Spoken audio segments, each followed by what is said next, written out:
E as medidas restritivas para conter o avanço do coronavírus passam a valer hoje em Araraquara, no interior de São Paulo. Desde a tarde de ontem, a cidade tem as suas ruas vazias, com a circulação de pessoas proibida, mercados e postos de gasolina fechados.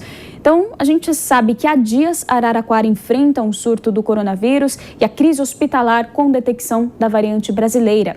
Sobre esse cenário e as medidas preventivas, nós conversamos agora com a infectologista e consultora da Sociedade Brasileira de Infectologia, Raquel Stuck. Bom dia, doutora. Seja muito bem-vinda aqui ao Jornal da Manhã, segunda edição. Bom dia, Lívia. É um prazer estar falando com você e com todos os que nos acompanham. Obrigada, doutora. Bom, no começo da pandemia, me lembro que a gente falava muito do fique em casa, exatamente para achatar a curva.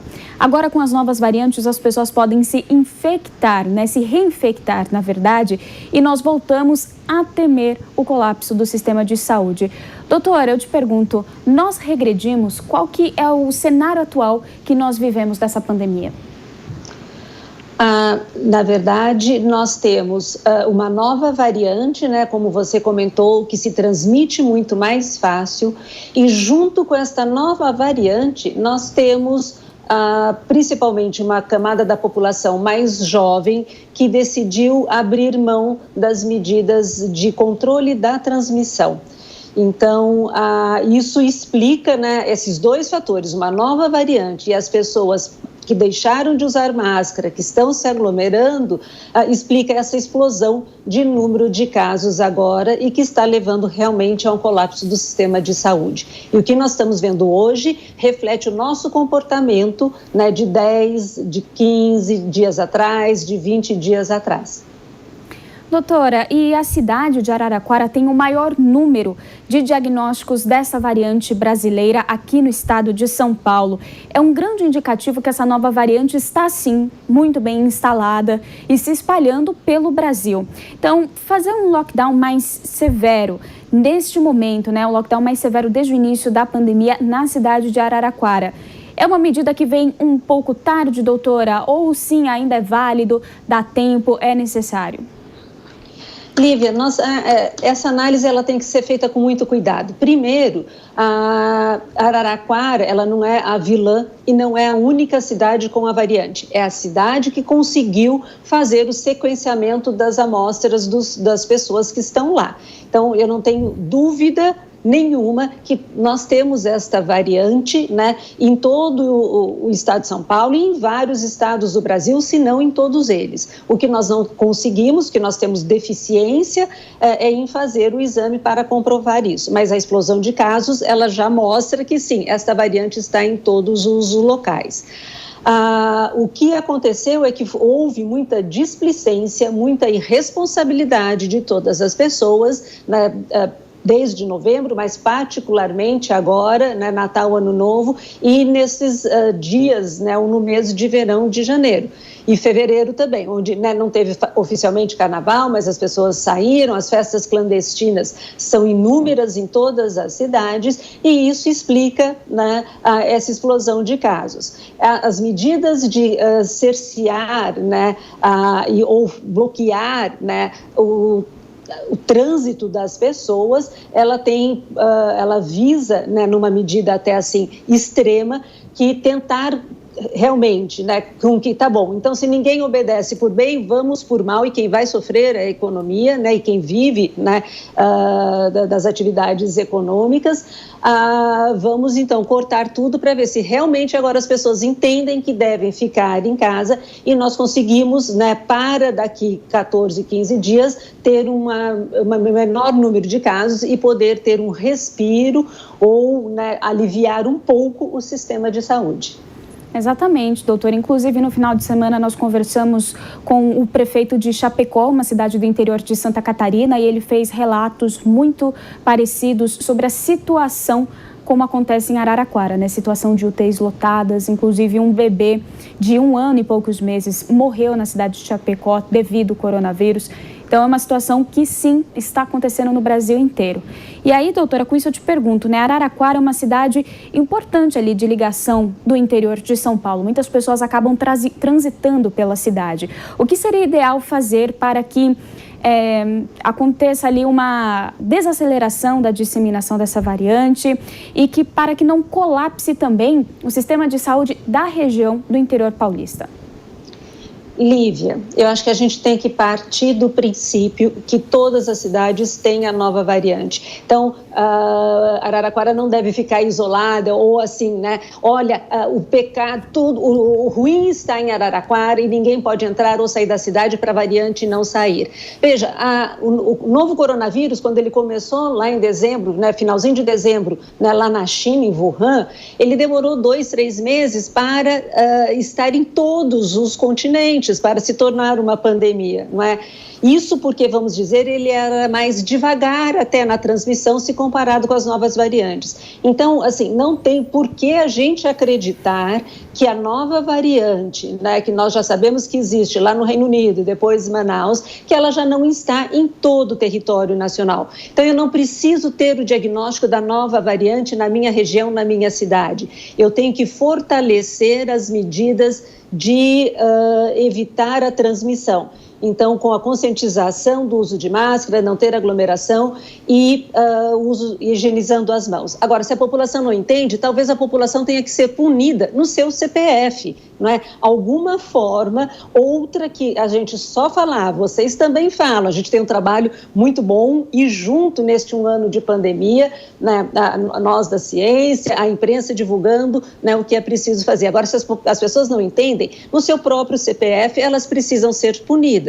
Né? Não é possível, não tem nenhuma sociedade, as sociedades vão sucumbir, né, se as pessoas não se tornarem responsáveis pelos seus atos. A gente não pode responsabilizar toda a sociedade por conta da irresponsabilidade de 200, 300 mil pessoas que resolvem aglomerar. Acho que alguma outra medida mais radical e de punição. Infelizmente, no Brasil, se você não pune, não tira dinheiro da pessoa, ela não sente, ela não obedece o que deve ser feito. Doutora, agora olhando também para as vacinas, né? O estado aqui de São Paulo aplicou mais de 2 milhões de doses de vacinas contra a Covid-19. Esse valor corresponde a 4% da população do estado de São Paulo. Esse número de vacinados já consegue provocar algum efeito positivo, olhando para o todo da sociedade, ou é um valor ainda muito pequeno, doutora? Lívia, é um valor ainda muito pequeno e que não nos dá nenhuma chance de nos sentirmos aliviados de que nós já temos algum grau de proteção enquanto sociedade. E nós sabemos que grande parte até dessas vacinas aplicadas foram em profissionais de saúde corretamente vacinados, porque são os mais expostos e que nós precisamos ter profissionais saudáveis, né, para continuar trabalhando e atendendo todo esse caos. Agora, se nós pegarmos os grupos de risco, né, principalmente os idosos, com maior risco de adoecimento mais grave e óbito, a porcentagem até de vacinados é menor. Então, nós estamos engatinhando na vacinação e isso nos traz grande preocupação, porque nós ainda mantemos, com 4% da população vacinada, ainda mantemos uma grande circulação do vírus e com a grande circulação do vírus, a chance de novas mutações que podem vir a piorar até mais o quadro em relação ao que temos hoje. Doutora, e essa falta de doses que nós estamos assistindo em diversas cidades do país, a inconsistência do cronograma de vacinação, descumprimento de prazos por parte do Ministério da Saúde, gera um descompasse nacional. De que forma tudo isso impacta o combate à pandemia no Brasil?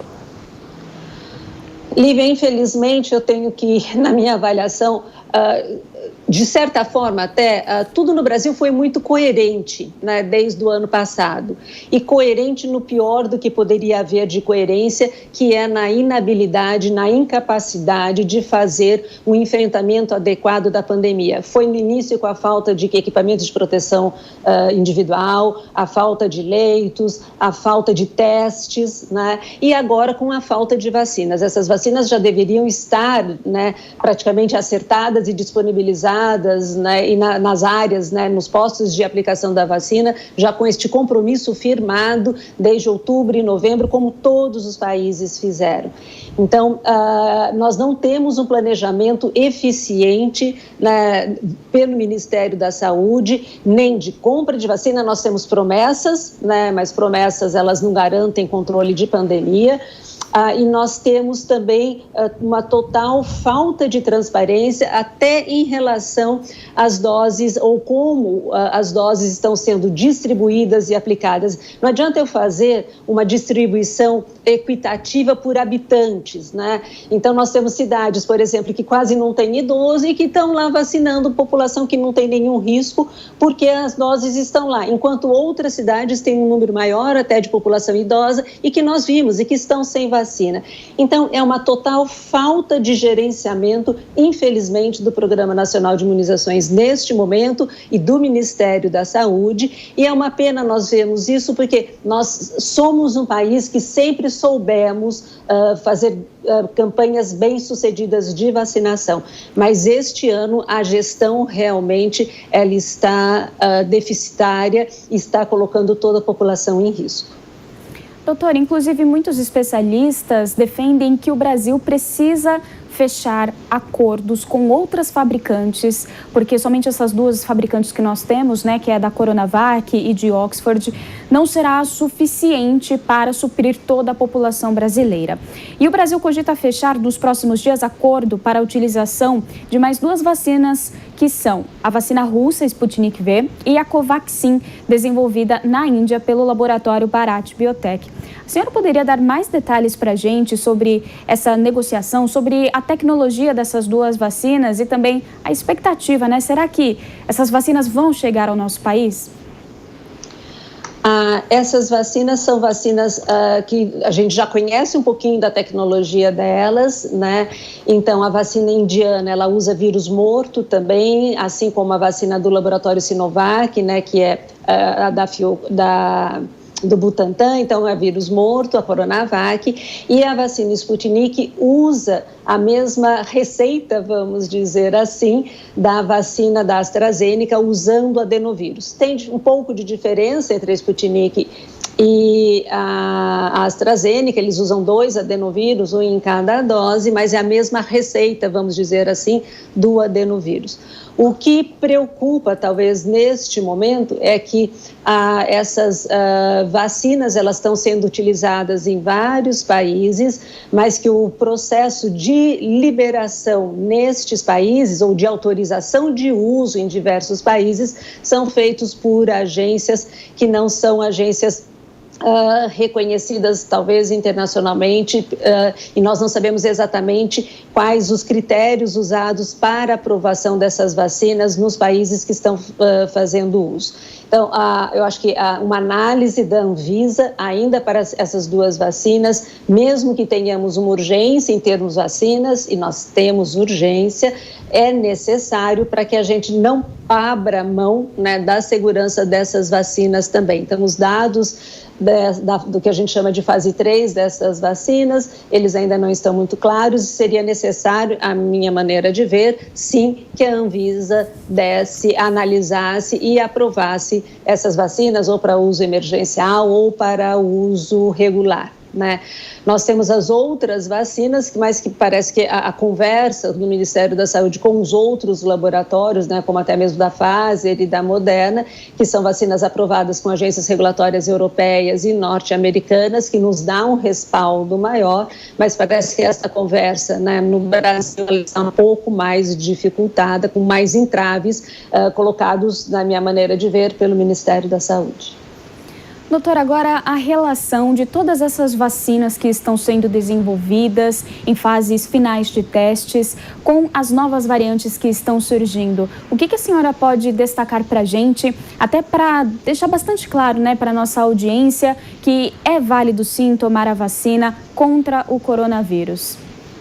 Sim, então, os dados que nós temos até o momento, eles mostram que essas novas variantes, elas de fato se transmitem de uma maneira muito mais fácil. Mas o vírus não mudou de tamanho, então o uso das máscaras, né, corretamente confeccionadas, ele é útil e consegue barrar a transmissão do vírus. E também as vacinas que estão sendo usadas atualmente, né, mesmo as 2 vacinas que temos disponíveis no Brasil, elas mostram eficácia também para essa variante. Então, todos aqueles que tiverem, né, sendo chamados para serem vacinados, devem prontamente, né, comparecer aos postos de vacinação, porque a vacina consegue, essas vacinas, tanto a Coronavac quanto a Oxford AstraZeneca, elas são também eficazes contra essa nova variante, e são esses os dados que nós temos no momento que nos dão segurança para esta fala. Muito bem, nós conversamos aqui com Raquel Stuck, infectologista. Doutora, muito obrigada pela entrevista, também por todos os esclarecimentos. Eu que agradeço a oportunidade, é um prazer estar conversando com vocês, desejo uma boa semana para todos e todos com muito cuidado e responsabilidade neste momento. Obrigada, doutora, igualmente.